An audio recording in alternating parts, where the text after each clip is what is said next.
What's going on, guys? WhiteFox1225 here with another video, and today we have another episode of ESO Saturday. I had a few more ideas for the Dark Brotherhood since the Thieves Guild came out, so I figured I'd do another wish list in this video. I also did some digging and research in the lore, and I have a couple of theories for the questline that I think are really good and could actually be what we see with the new DLC.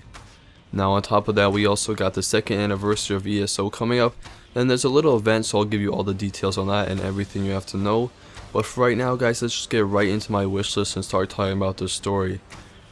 I really want the story to be dark, have that Dark Brotherhood feel. The great thing about the mature rating for the Elder Scrolls Online is there's no limit to what they can do. I really want this thing to feel dark and creepy, and again, just have that Dark Brotherhood feel that we're all used to with the guild from other games. One thing that's confirmed is Naru Virian from the Ebonheart Pact storyline. She was the Morag Tongue assassin that was part of that storyline, and she is confirmed to be coming back for the Dark Brotherhood DLC. Now it's going to be cool to see a returning character. Also raised some questions about the story that I'll get to it in a little bit, but I'm hoping to see a few more returning faces. Always cool to see people you've met along your adventure, through Elder Scrolls Online, and it kind of makes you feel like the world's a living place when you run into people over and over again. It's a nice feeling, and I hope they do a little bit more of that. But for right now, guys, we have one confirmed that Naru Virian is going to be in the Dark Brotherhood DLC.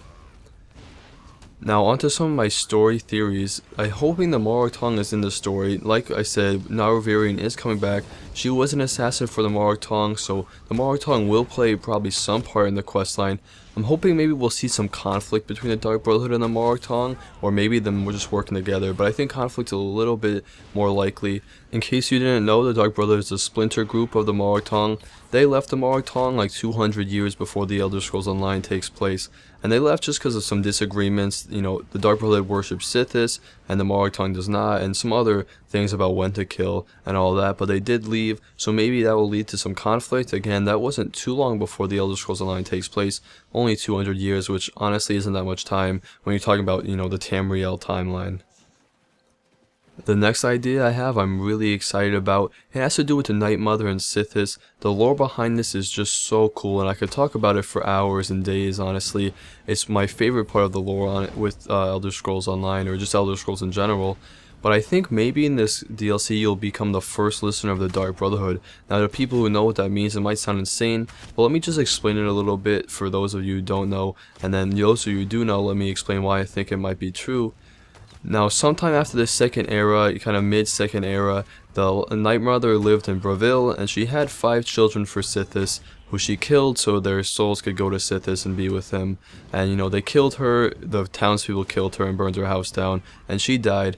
And 30 years after that, the first listener heard her talk to them, and what a listener does is they hear the Night Mother tell them who to kill, and the people contact the Night Mother by doing the Black Sacrament, which is this ritual. When you take it down to the basics, basically the Night Mother tells the Dark Brotherhood who to kill, and she tells the Dark Brotherhood that by talking to the listener.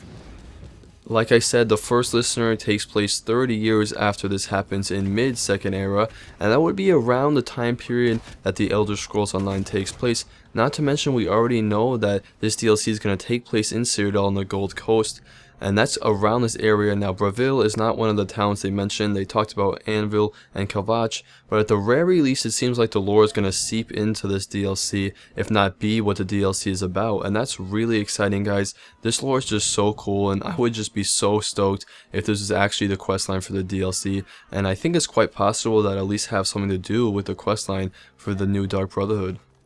Either way, guys, I'm hoping that they go into a lot of detail with the lore, and everyone knows the Dark Brotherhood lore and Sithis and all that, so hopefully they go really deep into that with whatever questline they do choose to use.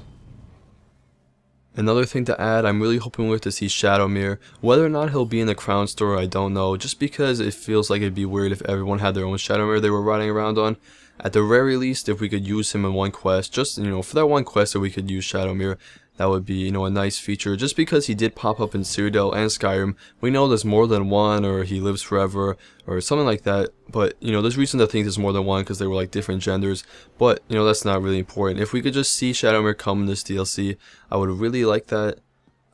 Also, guys, with the new Dark Brotherhood comes a new sanctuary for the Dark Brotherhood. I really want this sanctuary to be really creepy and have that Dark Brotherhood feel like I talked about before.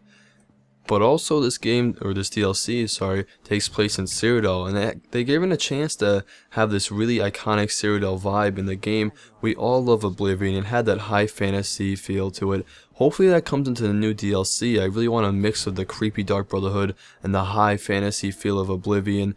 Unfortunately, Cyrodiil wasn't that detailed because it's a PvP zone. There's not much to do there, but with this new Cyrodiil, I want to see a lot of detail, a lot of recognizable areas, bring a lot of that Oblivion nostalgia that we all love into the game, and that would really make a lot of Oblivion fans like myself really happy. Let's move on to the gameplay. So they said there's going to be some new gameplay elements with this DLC. Not sure what those are going to be, but if they could be, new ways to assassinate people, that would be cool. Maybe you can do like drop assassinations where you jump on top of people. If they could make this game kind of feel like Dishonored, where you could, use magical spells to blink around and move and turn invisible, even though that's already a skill, assassinate people in awesome ways, I think that would be cool to add. There is a new skill line, so maybe we could see some new skills like that pop up. I would be really excited about that, and I feel like it would work pretty well with the game, honestly. Up next, guys, the new Dark Brotherhood armor. I'm hoping they do it like the Thieves Guild, where you get that, guild costume from the beginning, the iconic Dark Brotherhood armor, and then as you go on, you can work to get a full armor set, just like the Thieves Guild. They had that system too.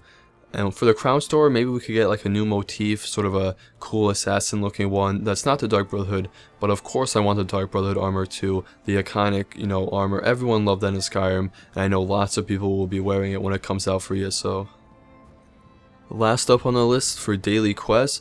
Just because the Thieves Guild has daily quests, I'm going to assume that the Dark Brotherhood will too, and it really should, but if we could see some daily quests to go around to zones in Tamriel and just have to assassinate random targets without being seen, something pretty unscripted would be nice. And then we could also see a daily quest like the heist in the Thieves Guild, where you have to go to like an island and assassinate someone, or go to another palace and assassinate a high value target.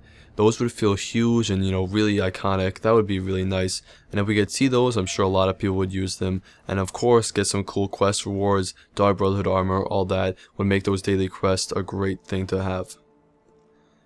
So that pretty much does it for my wish list. If you guys have anything to add, leave them in the comments below. But let's move on for right now and talk about the 2nd anniversary of ESO. Can't believe this game is turning 2 years old, but they are having an event to celebrate it. So from 7:30 p.m. Eastern Time on April 4th to 7 p.m. Eastern Time on April 10th, you'll be able to do this quest called Ache for Cake. Not sure what the quest is going to be. Sounds pretty cool. But as a reward, you'll get a Jubilee cake, and you can use that in that week time period, those 3 days.